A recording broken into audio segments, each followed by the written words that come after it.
الرحيم الحمد لله رب العالمين والصلاة والسلام على رسول الله مدحوينها دولة القلمدو مدن أحمد عبد كارية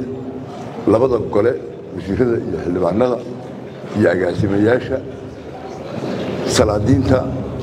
سوري دوغة دقمدك بسمراب بدوميها قولك لطلياشا مقارنة مدحوينها وزيرada salaadiinta iyo odaasha dhaqanka garsoorka culamaadiinka saraakiisha ciidamada dhalinyarada dhammaan walaalayaal salaamu calaykum waraxmatullaahi wabarakaatuh madashaan ma jecleen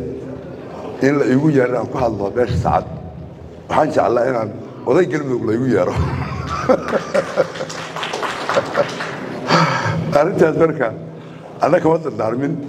la imana garan laakiin caadada kadib hal la ogaado oday weyn oo galmudug iyo nabadeeda iyo ma garanaysaa hawlaheeda oday ka ah inaa ahay in la igu ixtiraamo madaxweyne waxaan rabaa inaan ka mahad celiyo dowladda galmudug oo adigu ugu horreysid iyo golaha wasiirada iyo xildhibaanada aan ogahay dariiqadii ay u mareen nabadda iyo meelihii u seexdeen iyo jidkii u mareen maraan iska dhoweyn wasiir waayeel iyo ninkale cabdiweli habeenkii waan joogay meel galgala markii igu horreysay ahay habeenkii dambena iyaga joogay maliya higlatariye markii aan galgala tagay waxaa liiday meeshu wataas waa jaabay waa imid ma halkaana dad islaama oo col ka dhexeeya ku noolaan karaa oo wada joogi karaa wadaday karaa madaxweyne arrintaas nasiib darro weyn oo dadkan ku dhacday weeye dad wada dhashay oo walaalaha oo maantana la magacaabayo inay wadataan iyo haddii wax kale waa jiraan qaybo saacata ka mida iyo qaybo ayaa ka mida wada dhashay baa jiraan oo ayeeyada sagaalaad ayeeyada sideedaad isugu tagay dadkii waxa weeye riximka ah ilaahay uu ayeeyadiisa qur-aanka ku sheegay wey soomaaliya oo dhan baana ah laakiin waa kuwo iskaga sukaya oo caa'ilaa wey waxaa nasiib darro ah waxa ka dhacay inay dhexdooda ka dhacaan waxaa nasiib darro ah in garasho la waayey iyo caqli badan oo maanta ka hor maganaysaa la isugu yimaado madaxweynuhu garashadaas dadka ka maqnay adaa ilaahay ku siiyey waa kugu ducaynaa in garashadaas ilaahay subxaana watacaala mid kasii badan ku siiyo kugu xasiliyo dowladdeena waxaa ugu ducaynaa ilaahay taam yeelo ayada dhan caafimaad iyo maaragtay liibaanna siiyo arrin aad iyo aad u kulul ayaa maanta afka la qabtay oo laisugu keenay xalay habeen hore mar annaga keliya ahayn madaxweynaha yaa waxaan madaxweynuhu geesi baa tahay bahashii meesha iskoodka ay taagnayd munta la soo hadlay wuxuu yidhi waxaan rabaa saacad nabadda qasto oo soo fariisto nabad yimaado cabbaar dhab baa marka fakaraya marka cabbaar dhab baa fakaraya waxaan warigu geesanaa si arrintan sidee arrintan u dhacaysaa ilaahay waa nagu guulay waxaa lihi geesi alla ma xiro dadkaa oo dhanna waa geesiyaal gebigoodaba mar hadday nabadii u soo fariisteen nimanna 14 sano ku tilmaameen nimanna ku tilmaameen 34 sano waxoogaa yar nafis jiray khayr ma lahayn 34 wax ka badan weey maalmo waxaa jira nafis ah oo la soo tagtagay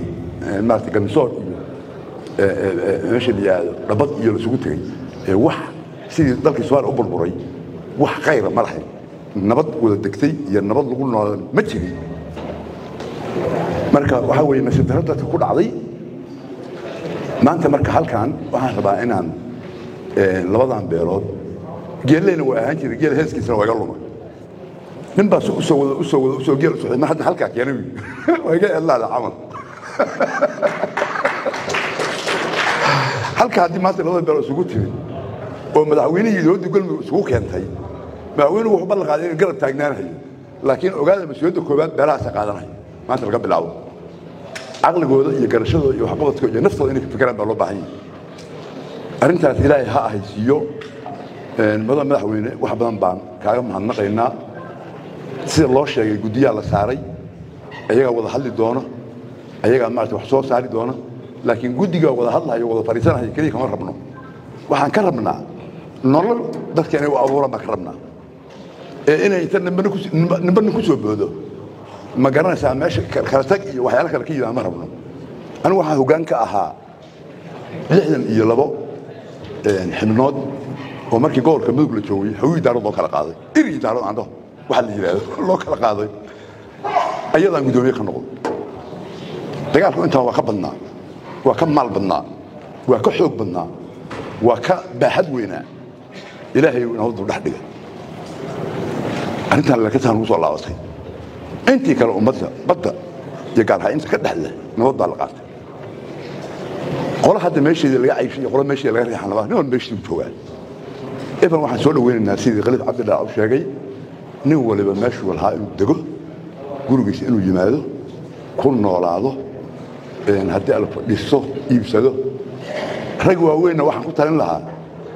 rag aniga iga soo sida cali wali iyo ninkii noodoonka halkan ugu horeeyay hadlaya iyo aniga iyo jaamacaanka dadka meel u dhaxaysa in la fariisiyo jirabkiisa la ka xiro meel dadka u dhaxayso xagga looga yimaado hadna la fariisiyo hadda la fariid dadka si keerirka uga go'o keerirka si dadka uga go'o oo ma garanaysaa dadku arkaan in la isku imaan dadka xanta waxay aamin darro ku qabaan inay sabab caadi isku imaan karaan dawladda isku keento askar lagu xariireeyo maahan anu marka kooban ka noqday meeshaas inta meel la loo xoro inaan fariisano afartii gees baa kaga yimaado marka odayaasha waxaan ka rabnaa nabad waarta oo islaamnimo oo waxgaradnimo oo Soomaaliyeed oo caa'ilo iyo daris iyo walaal ah inay noo keenaan madaxweynaha iyo dawladana waxaan leeyahay ilaahay baraka hadin siiyo wadin ku garab istaagana arrintaas waan kala shaqeynaynaa wabillahi tawfiiq